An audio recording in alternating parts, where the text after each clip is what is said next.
जय श्री हरि जी, स्वागत है आप सभी का। और लगातार हम लोगों ने जो भविष्यवाणियां की आप देख रहे होंगे उनका सबका प्रभाव होता हुआ नजर आ रहा है। लोगों को पहले ही अवगत कराया था कि जिस मास में या जिस वर्ष में लगातार 2 ग्रहण लगते हों और वो भी कुछ ऐसे समय पर जहां पर तंत्र का बड़ा महत्व हो जाता है, जैसे अभी पीछे होलियां गई हैं, तो ऐसे में ये निश्चित हो जाता है कि प्रॉब्लम्स क्रिएट होती हैं। कई देशों का अस्तित्व खतरे में आ जाता है ऐसी स्थितियों में। और आप देख रहे हैं कि ईरान में क्या स्थिति चल रही है, ईरान को लेकर, इसराइल को लेकर। और केवल ये कहें कि ये प्रॉब्लम इसराइल के लिए या ईरान के लिए है, नहीं। इस समय पूरी दुनिया बारूद पर बैठी हुई है और सभी लोग घबराए हुए हैं, देखा जाए अंदर खाते हैं। अब आम व्यक्ति कहेगा कि मुझे क्या डरने की जरूरत है, लेकिन ध्यान रखिएगा, जिस स्थिति पर आज धरती गुजर रही है ना, जिस स्थिति से गुजर रही है, ये सामान्य स्थिति नहीं है। नमस्कार दोस्तों, आप जिस दिन आपके घर में राशन नहीं होता, आपकी क्या हालत होती है? जिस दिन आपकी गाड़ी में पेट्रोल नहीं हो और आप कहीं रास्ते में रुक जाएं, तो आपकी क्या हालत होती है, ये आप जानते होंगे। बस वही स्थिति है जो हमारे बड़े वैज्ञानिक हैं, जो लगातार आकाश मंडल पर निगाहें रखे हुए हैं, टेलीस्कोप के साथ में, या किसी भी तरह के, चाहे वो नासा हो, चाहे वो इसरो हो, एनीथिंग, जो भी संस्थाएं हैं, जब वो आकाश की तरफ दिखती हैं, जब उन्हें पता चलता है कि इतनी दूरी से इतनी दूरी तक कोई उल्का पिंड या कोई ऐसी चीज जिससे धरती को खतरा हो सकता है अगर गुजर रही है, तो उनको कई दिनों तक डर ही लगा रहता है कहीं ये ना हो जाए। लेकिन धरती पर पूरी तरह से जीवन सामान्य चलता रहता है। क्यों? क्योंकि हम लोग वो आंखें नहीं रखते, हम लोग वो अनुभव नहीं रखते। हम अपनी ही दुनिया में जीवित हैं, हम उतना ही देख पाते हैं जितना हम देख सकते हैं। लेकिन उन लोगों की आंखें धरती के बाहर भी होती हैं, इसलिए वो धरती की और आने वाले हर खतरे से अवगत रहते हैं और डरे भी रहते हैं। क्योंकि कोई भी उल्का जब हमारी धरती या चंद्रमा की ओर आती है, तो धरती या चंद्रमा का गुरुत्वाकर्षण भी उसे अपनी ओर आकर्षित कर लेता, खींच लेता है। इसलिए ये डर भी बना रहता है। और हमेशा ही हर महीने कोई ना छोटी मोटी उल्काएं धरती पर तो बारिश करती ही हैं, लेकिन हमेशा डर क्या रहता है? बड़ी। और केवल और केवल प्राकृतिक या अप्राकृतिक घटनाएं, ये दोनों ही धरती को नुकसान नहीं पहुंचा रही है। इसके अलावा भी यदि आप देखेंगे तो मनुष्य के बनाए हुए जितने भी संसाधन है, वो भी मनुष्य के लिए इस समय घातक हो रहे हैं। जितने भी विकासशील देश हैं, वो आज भले परमाणु ऊर्जा से संपन्न ना हो, चाहे वो आज सही मायने में विकास की दौड़ में तेजी से भागे जा रहे हैं, लेकिन वो आज भी विकसित देशों के आगे हाथ पसारे खड़े हैं। आप देखेंगे स्थिति पूरे विश्व की इस समय क्या है। दुनिया के चंद देश ऐसे हैं जो परमाणु ऊर्जा से या परमाणु बमों से संपन्न हैं, और वो पूरी दुनिया को अपनी मर्जी से चलाना चाहते हैं। इस समय समाज शास्त्र ये कह रहा है, चाहे वो रशिया हो, चाइना हो, चाहे फिर अमेरिका हो, यूरोप के देश हो, फिर चाहे उसमें से कोई भी देश हो। और अदना सा पाकिस्तान भी जब कुछ नहीं होता तो भारत को सिर्फ परमाणु बम की धमकी देता है, और ये भूल जाता है कि जितने उसके पास है उससे ज्यादा भारत के पास है।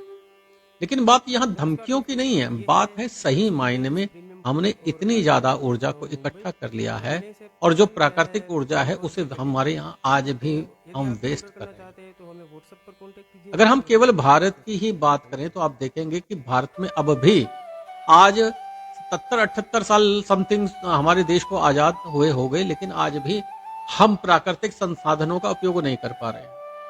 हमें जो प्रकृति से पानी मिलता है उसका 90% भाग आज भी नदियों में वेस्ट बह जाता है, समुद्र में चला जाता है। हम उसे आज भी संभाल के नहीं रख पा रहे हैं बाढ़ के नाम पर, या वैसे भी हमारा पीने का पानी कितना वेस्ट होता है और कितना समुद्र में चला जाता है, कभी आपने सोचा है? वहीं दूसरी ओर भारत में सबसे ज्यादा दुनिया के वो देशों की अपेक्षा जो अपने आप को विकसित कहते हैं, उनसे ज्यादा भारत के अंदर पानी बेचा जाता है, जहां पानी को जो है पानी का दर महादान कहा जाता था। लेकिन प्राइवेट कंपनियों के हाथ में जब से पानी आया, और पानी के शुद्धिकरण को लेकर या उनके नाम को लेकर, आज सबसे ज्यादा पानी भारत में बिकता है। बोतल बंद पानी, इसलिए कि जी ये शुद्ध पानी है। लेकिन क्या सही मायने में शुद्ध है? वो घड़ों का पानी आज का शुद्ध नहीं रहा? क्या नदियों का पानी आज शुद्ध नहीं रहा है? झरनों से आने वाले पानी को आज शुद्ध नहीं मान सकते? क्या गंगा के वाटर को आज हम शुद्ध नहीं मान सकते? आज मैं इसे भेज रहा हूँ मुंबई। पहली बात, मैंने इसे हमारे यहाँ पर भारत में के लिए जितनी भी नदियां हैं, किसी को नदी को भी देख, एक नदी को भी आप ये कह दो कि वो पूरी तरह से साफ बह रही है, नहीं है। 90% नदियों में आज हमारे शहरों का कचरा, गंदा पानी नदियों में शामिल किया जाता है। भारत की सबसे बड़ी नदियों में गिने जाने वाली यमुना नदी आज पूरा नाला बनी हुई है। जितनी भी इंडस्ट्री हैं, जितनी भी फैक्ट्रियां हैं, उन सबको जो है आप देखेंगे उनका सीधा पानी नदियों में जाता है, चाहे वो गंगा हो, चाहे यमुना हो, चाहे दुनिया भर में आप देख लें।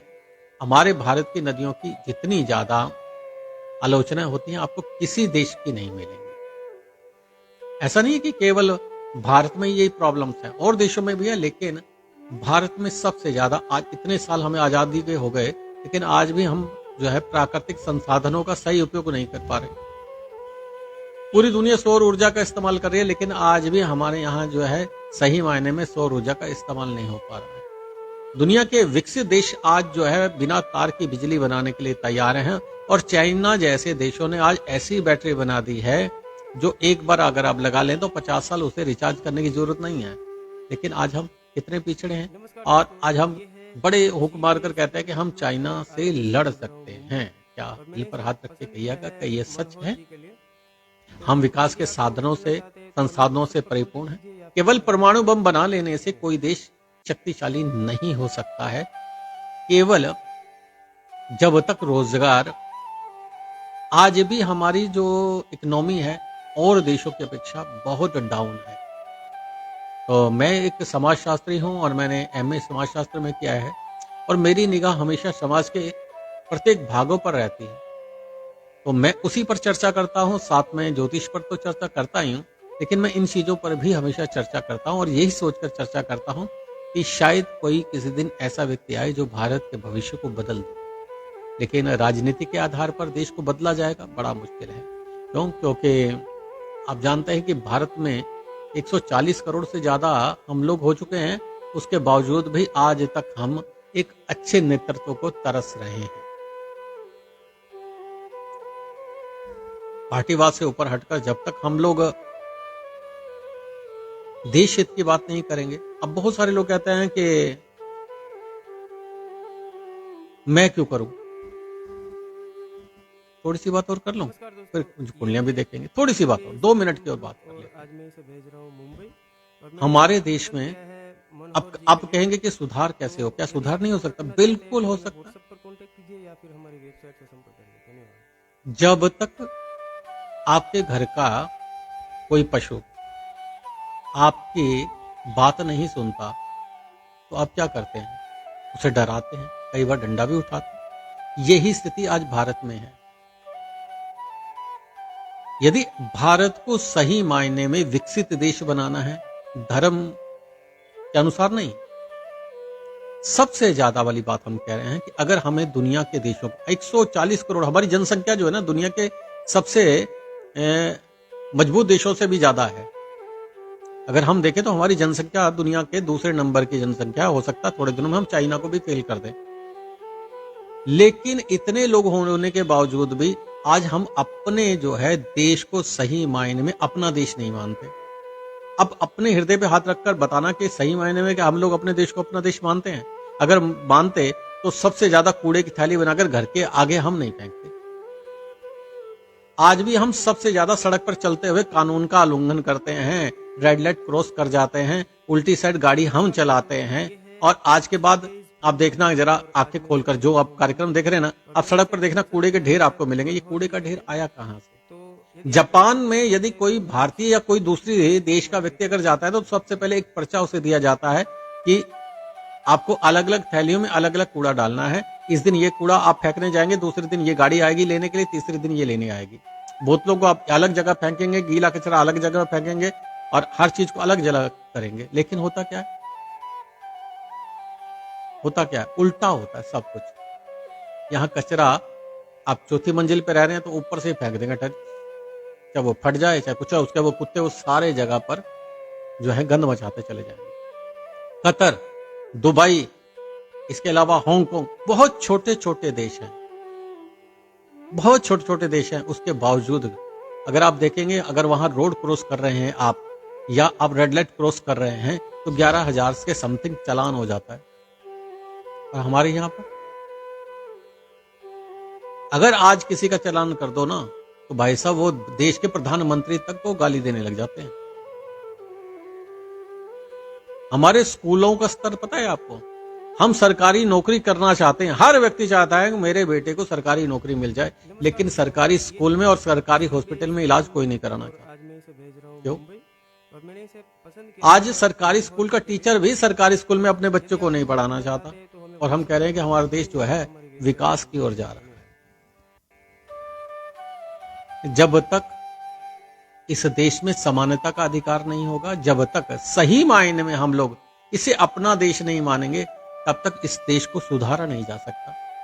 और इसकी शुरुआत होनी चाहिए स्कूलों से।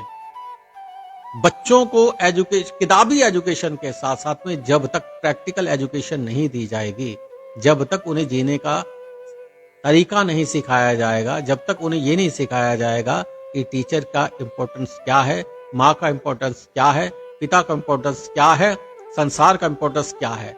आप जापान में चले जाइए, छोटे छोटे बच्चे अपनी प्लेटें खुद धोते हैं, अपने सॉस खुद धोते हैं।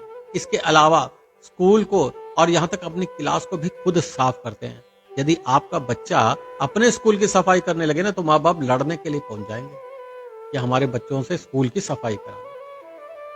तो आज देश को आवश्यकता किस चीज की है पता है? देश को जागृत करने की आवश्यकता है। आपका पड़ोसी गलत कर रहा है तो आपको उसे टोकने की आवश्यकता है। अगर आप गलती कर रहे हैं तो आपको स्वतः को टोकने की आवश्यकता है, तब ये देश सुधरेगा।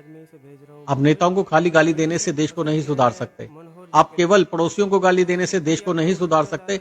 देश को सुधारने के लिए आपको स्वतः को सुधारना पड़ेगा, और पहला स्टेप होगा स्कूल से। और दूसरा स्टेप क्या होगा? जब आप स्कूल से बच्चा, आपका 99% बच्चा जो स्कूल से सीख गया है, और आज के समय में आर्मी ट्रेनिंग को कंपलसरी रखना चाहिए। जैसे आप देखेंगे कि कोरिया में, नॉर्थ कोरिया में, साउथ कोरिया में, यहाँ तक कि बहुत सारे और देशों में भी बच्चों को सेना की शिक्षा कंपलसरी है। एक बार तो उसे नौकरी करनी पड़ेगी। अगर आप चाहते हैं कि आपका बच्चा सही मायने में अनुशासन वाला बने, तो सेना में जाना अनिवार्य है।